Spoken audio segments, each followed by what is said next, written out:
Hello, this is Shannon Flummerfelt from Flip Schools. Welcome to the Understanding Instruction series. This video is designed for central office administrators, and it'll just be a short video that'll give you a chance to think about how to examine mission in order to understand instruction. First of all, let's start off with the definition of mission. As a central office administrator, I'm sure you're very familiar with this definition, but perhaps there's one extra twist to it, and that is that mission describes what the purpose of your organization is, actually what it does. And I'd also like to add the concept here to mission, that mission should provide value-added framing for you so that when you're thinking about or intending to do something, planning to do something, making decisions to do something, and actually doing something, that there's a value-added bit of thinking there that connects that to mission. So for instance, one of these two examples of mission might possibly closely represent what your mission is in your district. These are pretty typical mission statements. The first one is, the mission of our district is to help all students to become lifelong learners. So in terms of thinking about what this means as value-added thinking, what you would do is you would begin to connect any intentions, planning, decision-making, and actions by deciding whether or not those are value-added to the mission of your district. So, lifelong learning, what does that mean? How do I add value to that for my students? Another example might be, your mission might say something like this: the mission of our district is to help all students to develop skills for the 21st century. Again, with a value-added component to that, you would begin to examine your mission in order to understand instruction. Do we have value-added components going on in instruction that actually help students to develop skills for the 21st century? One of the issues that we find is that a lot of times mission statements are adrift or afloat from the actual work that goes on in the instructional processes, in the instructional activity that occurs in a district.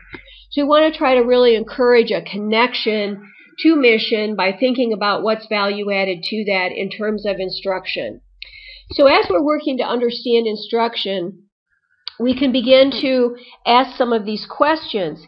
And the reason that it's important to take a moment and pause and reflect about whether or not something's value added.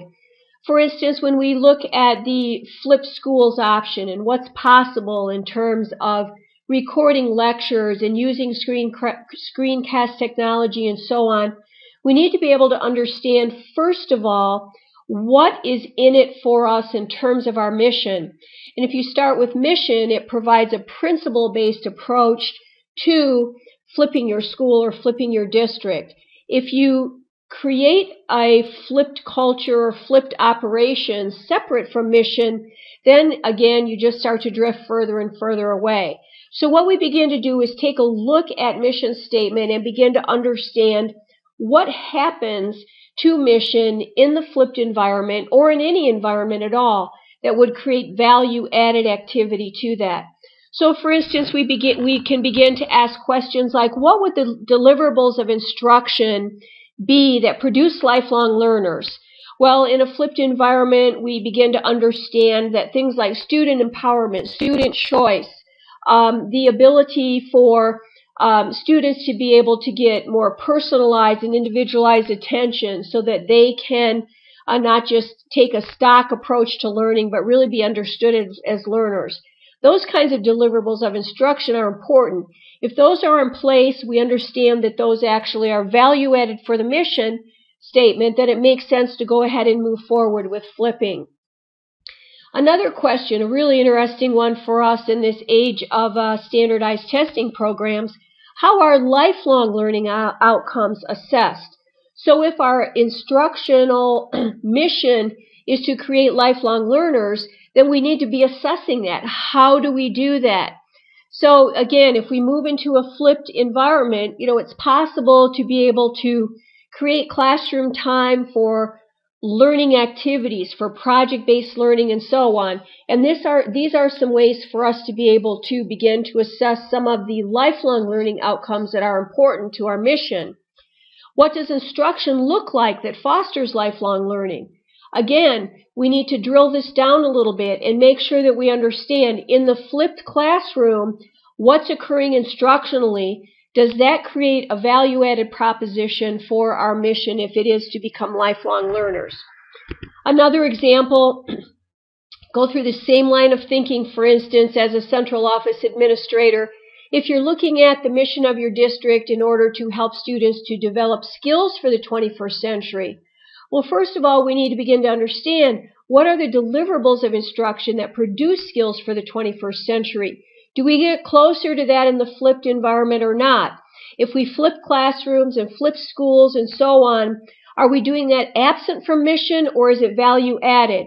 So if we begin to look at this, what are some of the skills for the 21st century? The ability to work on teams, to problem solve, to communicate, the ability to be able to sort through information and make good decisions with it.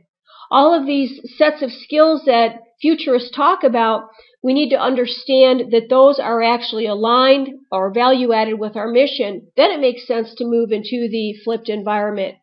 And then again, how do we assess these skills for the 21st century? These aren't technical, content-based skills. Many of them are competency-based, or what we would call soft skills. So again, how do we assess these? Does the flipped environment get us closer to being able to create value-added activity for our mission or not? And then what does instruction look like that fosters skills for the 21st century? Are teachers able to, in the flipped environment, really drive down and create that problem-solving environment where there's inquiry-based learning going on? Does it give students a chance to work in teams, to be able to be engaged in social learning and all of the components of the 21st century skill set? So again, as we move into the flipped environment and begin to consider flipping classrooms, flipping schools, flipping districts, we need to make sure that whatever we do is truly a value add for the mission of the district and not keep them as separate activities. They should be closely coupled and connected. Well, I hope that this brief video has prompted some of your thinking about ways to understand instruction through the Flip School movement. If you'd like more information, you can go to the Flip Institute website at the hyperlink on the slide. Thanks for listening, everyone. I hope you enjoyed the video.